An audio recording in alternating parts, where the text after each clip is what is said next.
Others will be drawn to place something in the new time capsule. So be sure and raise your hand. Tell me back, give me a run around. They don't cost anything, so grab them up. You gotta get them down here in the front. Hannibal sesquicentennial wasn't the only thing going in 1969. Let's briefly set the stage for that. 1969, in music, some top songs from that year was A Boy Named Sue by Johnny Cash. I remember it. The other, Proud Mary by Creedence Clearwater Revival. And we still hear this one quite often today, Sweet Caroline by Neil Diamond. No one can hear me. Now can you hear me?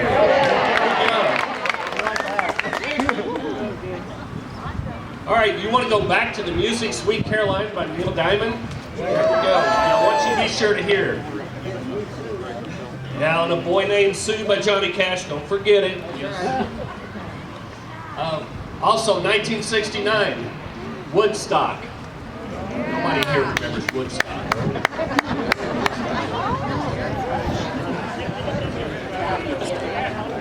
Was anyone at Woodstock? Goodness. Some other major events and inventions. The first manned moon landing of Apollo 11 reached its destination on July 21st, 1969. Neil Armstrong became the first person to step on the lunar surface, with Buzz Aldrin following him about 20 minutes later.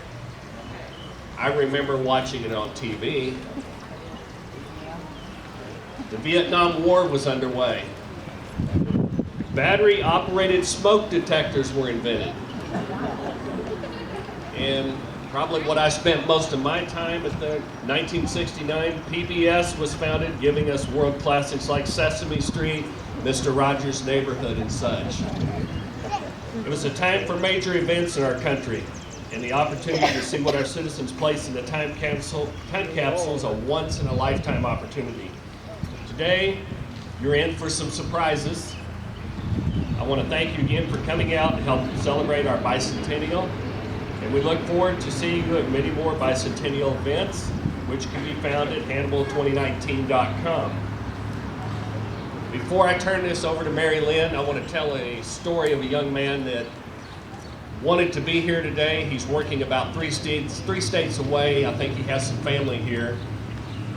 But he explained to me that in 1969 he was here to place some items in the time capsule. And he believed it was like a little radio. I think in 1969 you had these little transistor radios operated on a AA battery. Well, he placed that in there. And he was so proud that he got to do that. Well, I guess members of the media were here and there were photos taken.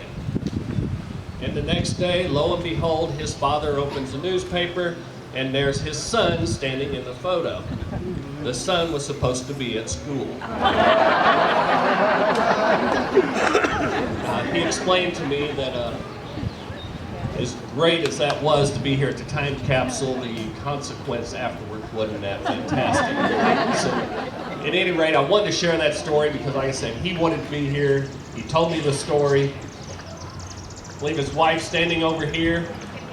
He can hear us. Okay, so Tom, we know you were here, and your dad did too.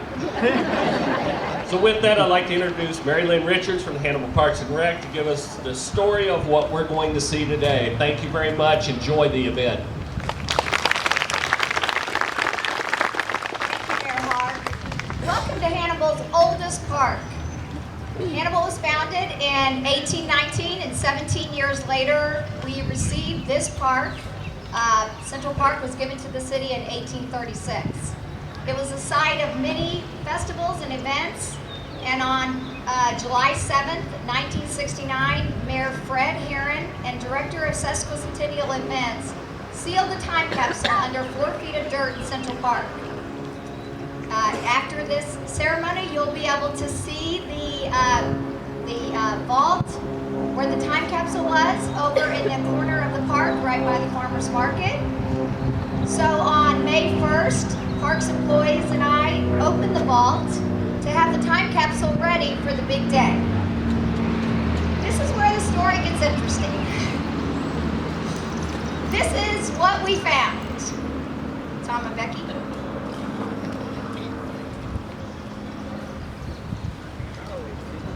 Imagine our surprise to find there was really no time capsule to remove. The entire vault had been used as a time capsule, and it obviously had not been watertight for decades. So we pumped about 2 feet of water out of the vault, and we discovered about 40 plastic bags at the bottom of the vault. Most of the bags had some sort of water damage. Some of them were completely waterlogged, some of them were not. So we decided to change our plans, obviously, and we had a little bit of time to do so. So we knew there were going to be some surprises in the time capsule. We just didn't know that was going to be the big surprise. So our MC, Tony Bowman, he was there that day. And I guess so that means it's his fault, right?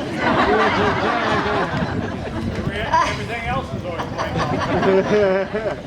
He designed the emblem on the sesquicentennial logo. So that is the cover of the vault that you'll see up there. That was his design. So he'll tell you a little bit more about that. He's going to unveil the items that we found in the vault and tell you more about that. So we're going to pick out two from the raffles that Tom and Becky did. We're going to pick out 2 names so we can have some helpers unveil. And here's Tony Bowman. Thank you. It was the era of the Vietnam War. Do we have any Vietnam vets here? Quite a few. Thank you. Thank you very much.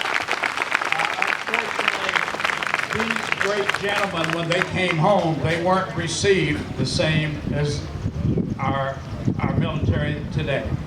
And they went through hell. Thank you.